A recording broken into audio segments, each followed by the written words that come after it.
Okay. Greetings. So,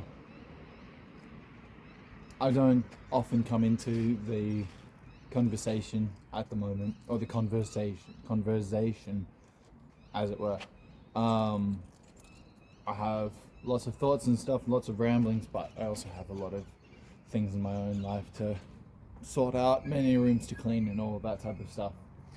But I've always wanted to jump in more and more, and so this is another video that I wanted to just put forward as sort of like thoughts on what's happening to TLC, how's it all going on, and originally I was going to be talking with Grim Grizz about this, but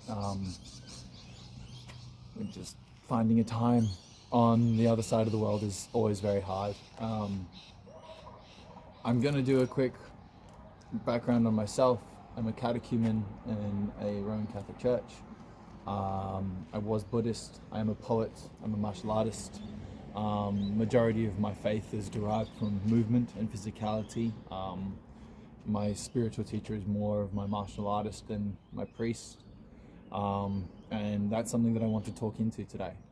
The reason why I've started talking more is I wanted to, it seems now that we've understood modernity and we see it falling to the waysides in a much more obvious way than it was in, say, 2016 when Jordan Peterson first came onto sort of popular culture. It seems now it's the time we're actually asking each other, what can we build and what can we do, and how do we do it, how is it productive, what is productive about it, and why. And I think we are doing the correct thing when we think about what to do and what to build and what to make in terms of its core values. And I see imagination and play being those true values, something exploratory, something challenging, something competitive, but something also ultimately good-natured and for the benefit of the group. Tabletop RPGs are very interesting to me. I never had the friendship group to keep it up consistently for myself, and it's a deep regret of mine, but I've always built my own world, built my own characters, written terrible stories, and in fact I would say, just as a footnote for everybody, the poem in my channel, The Making of a Sacred Object, is probably one of the closest things that I have to pop forward as a contribution to the ideas that we're trying to promote for this little corner. And it's looking really, really fun. One thing that I've been paying attention to is what we need to do in order for a tabletop RPG kind of game to be the most in line with this little corner. It seems like all we need to do is follow and trust our members, which I think is actually worthwhile and is going to do it. But I also think it might be also worthwhile just looking at the game as it stands, what most people end up doing with that game, and what that sort of says, what that sort of turns that game into. I think a lot of what tabletop RPGs end up being is just an experiment in what would you call it? Grand Theft Auto-iness. A life uninhibited, and a world unoppressed by the problem of identity and reality and society. And I see that as very, very beneficial for the majority of the time. But I also see it as missing a very large and important value that we get delivered into an RPG. And I think something that is almost to the point of what fantasy truly is, and why I think that like incorporating RPGs I think is really good, and ultimately like going to show a lot more of this as it plays out, as opposed to me just talking about it through a camera one-sided. To enact a character with a higher moral certitude than one is given, not in the sense of like a paladin, more in the sense of the characters of Lord of the Rings. There's an individuality to each of them, there's idiosyncrasy to each of them, but they all have a very, very serious center to each of themselves that is a lot truer. And I wonder how we bring that about, and I wonder how we make sure that we treat that center of the character not only as the player, but as the party itself and the DM and all of that stuff. How we make sure we treat them as a person, not an object, and yet give them this framework to inhabit a higher order or a higher purpose and a higher goal. And this is where I will reflect back on my martial arts experience and think on what we do as participants in combat. I study a particular martial art called capoeira. It's from Brazil, and it has, by its own nature and by its origins of existence, a very deep relationship with spirituality. It was designed to be more spiritual so that it could not be seen as combat by the slave owners of slaves in Brazil. There's more shorthands to it and there's more deeperness to it, but suffice to say that the martial art became a dance, and the dance became a martial art, and it is an absolute complete and total blending of physical brutality and deficiency, or genuine self-imposition, and complete total opening of the self to an ecstatic experience, or an ecstatic ritualistic experience. And there's things that I know within capoeira that I think can advantage a perspective in role-playing games, and that's why I sort of wanted to make this video. I do want to talk about it more with an actual person, so consider this an open invitation to sort of allow ourselves to play this out. If you guys have any thoughts, just send me a message and I would love to continue going on. I was going to go live with this, but I need more subscribers so I can subscribe. But with capoeira, we have a very, very dense structure. If the structure is not obeyed, the game stops. That structure is the music. The music requires the participation of everybody. There isn't a single person who is passive. Everyone is active. So say we have in a group of 15 people. 15 people line themselves in a circle. That is the first thing. The presence of the actual circle is created. In Portuguese, this is called a roda. The second thing is we almost participate in the music of capoeira. Like I said, it was a disguise of a fight. It was designed to not look like they were training or practicing or fighting at all. The entire idea was they were fighting without being able to see that they were fighting, for it to be known that they were fighting. And so they played music. The music comes from a hierarchy. That hierarchy starts with what we call the berimbau, which is a bow with a gourd on a string. I'll bring it with myself next time and play it so you guys have a greater sense of it. And then secondary instruments begin the next, so take up the song and carry it further, and then the hands take it up and carry it further. And once the song is full and once the energy is sort of taking place with the whole circle, we then have a story, and the story fits the music. So there's simple stories that everybody can learn, that everybody can start with, that everybody knows what we're sort of signifying. For example, we go Vomodaleko, Kajue Vomodaloya, Kajue Heko Heko, Kajue Heko Ya, Kajue. And that's Vomodaleko is like, and I will move with it, like the cashew tree. Kajue is the cashew tree. And it's talking about how capoeira is an intricate system that comes up and comes down into the earth and sinks and twists and pivots into existence as its creation is this constant intertwining. Or Paranawe is a reference to the river where slaves could escape and they could become free. We have legends of people, legends of powers. They sing to God, they sing to Jesus, they also sing to hoodoo, candomblé, spiritualistic rituals.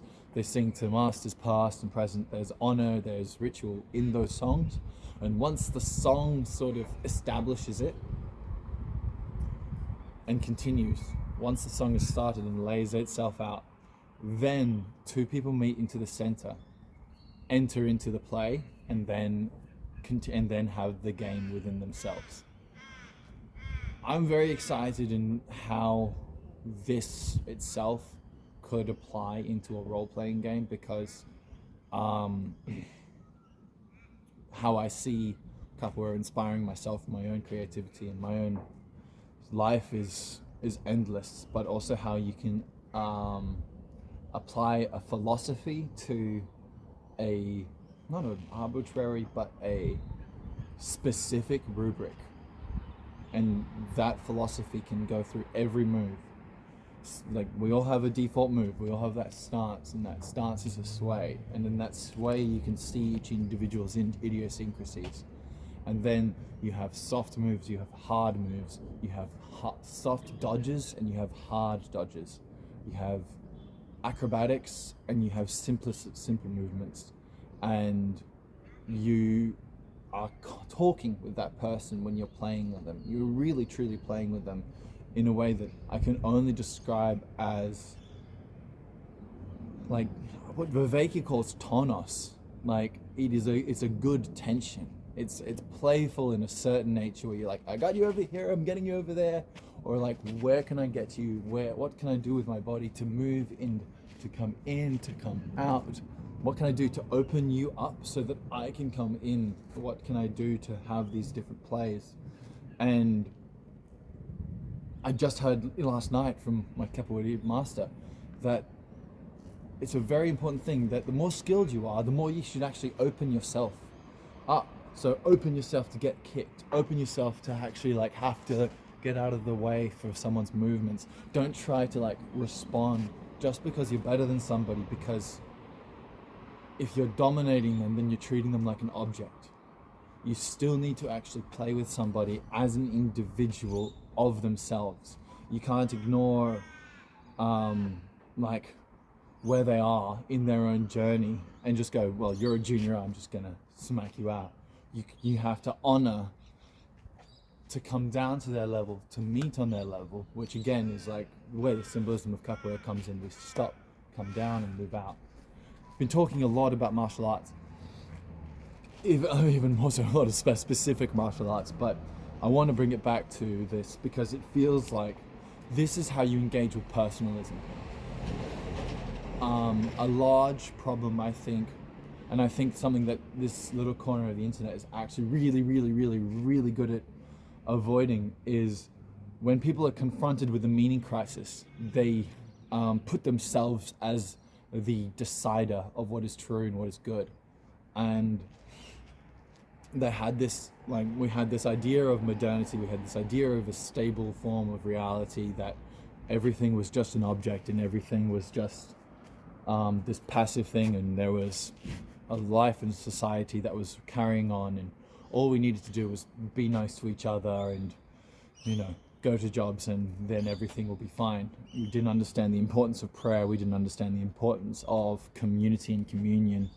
And then when that exploded for most people, I've seen this in my own family, I've seen this in my own friends, I saw this in myself as well. It's very easy for us to go, well, I was wrong, so now I'm going on a journey, and when I find myself on revelation on that journey, I found it, I am right. And I think I think, we all have our flaws and everything like that, but I think this little corner is actually very, very well positioned to go, no, you're letting go. Like, as Peugeot says, like, the importance of spiritual disappointment, the importance of having beliefs challenged and opened up and changed and modified is a constant thing, and the constant change and modification and inspiration and attachment and satori, as like I have in my name, that's the goal. The goal is the journey. The goal is to know that you're walking towards the reflection of moral virtue, or the reflection of the transcendentals, or the reflection of what you deem to be true and good. You're not that part. You're not in that center. The center is outside of you, has no true origin, but has a necessity of your participation. And so there's simple things that I think about when it comes into RPGs and how this translates and funnels back down into a tabletop D20 style game. The first is necessity of response. So, for example, if you were to solve a problem, there is two things that need to happen always. Like, think about a heaven action and an earth action, and those two things cannot be done by the same person. They require two participants to fill and match those 2 points together. And the synchronicity of that thing determines the success of the action. So no one person's action can truly realize the fulfillment, although you can have exceptions, of course. That's one thing that I think would be absolutely fantastic to see. Or another way to be thinking about this is actually allowing a dual, like a conversation within the party itself, to determine goals, like the ways in which oppositional, like, framework, I forget my Viveki words, but the way in which you can help against a person to then transcend and let go and go into the other point. I also see this idea of like individual character creation. I see how you can actually embody these types of principles that we kind of learn in the character themselves, and I actually think that'd be really cool to like take on the three most meaningful philosophies or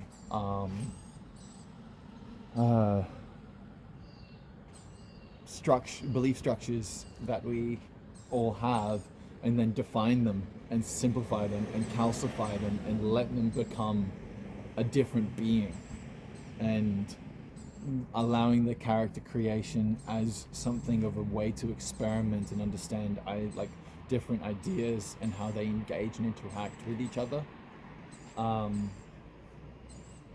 There's like one final thing that I don't know if I've put anything up for the conversation, but I leave it with you anyway. But there is one final thing that I want to say about capoeira, is that it is estuary. It's full, it's drowning in mysticism. It's Catholic and Hudun, and there's an intermingling of that, as well as the fact that it is also completely selfless. It is completely secular. It can be completely done. All of my martial artist friends, none of them are Christian, or at least none that I know are Christian. And most people, in fact, are quite staunchly atheist. So but they see the value within capoeira. We see the value within it together, and I like the idea that within the instantiation of a ritual, so long as it allows participation in a way that everybody can, in the way that people are comfortable and competent to participate in, anything can happen in the philosophy in that space. Most people just think capoeira music is just down, chicka, down, down, down, chicka, down, down, down, chicka, down, down, down. But I see those three notes as a communion between heaven and earth, high, low, and in between, down, down, and like someone told me that, and they probably don't think of it in that way, but like when I heard it, I was just like, this is insane, this is incredible. But it's applicable. It's not allegorical. It's not a place in which this must happen. So all of what I said, you can almost throw out the window with what I'm saying now. But the idea is that you give people opportunities to engage with people personally, to commune in a large group, and to do it in a way that allows them to genuinely engage themselves for the purpose of engaging with others, seeing others as persons, as well as experimenting with their own identity, treating themselves as a person at the same time. There's a lot more things to it. I think I brought this up I think I bring capoeira up every single time I talk to one of you guys. The other way I think about it as well, though, is simple things, simple actions can become more meaningful, like Pajot always talks about, afterwards. And so one thing I would definitely say is I would 100% include or always have in the back of my mind, how would I turn this into a poem as it was happening, as I was doing it. I've seen a lot of like Critical Role recently, and I think there's a large amount of what you can do in Dungeons and Dragons and what can be done in Dungeons and Dragons that you can reveal as a poem afterwards. And that's not, cutting, that's creating, sub-creating even, I would say. Yeah, I don't know. I think that's enough that I've said on it. I just tell me all of your thoughts. Subscribe so that I can gain access to live streaming. I should be able to get onto StreamYard soon. I don't think I will have much change in how I interact with this little corner. I will come in and I will come out. But I'm hoping, like we are all trying to do, that I'm going to start building things as well. Things that aren't just conversations that need to be connected into a large meta-narrative. Sometimes I feel like almost the conversation is so long that if I stop, I'll just be out of it. So yeah, I'll be building more things. I'll be putting out more poetry. If you guys want to talk to me, please do. I truly do gain a lot from this little corner, and I really do appreciate it. All of you in Chino, all of you in what you've been doing now, you should be so proud. Really great work. And in Capoeira we say ashe, which means good energy.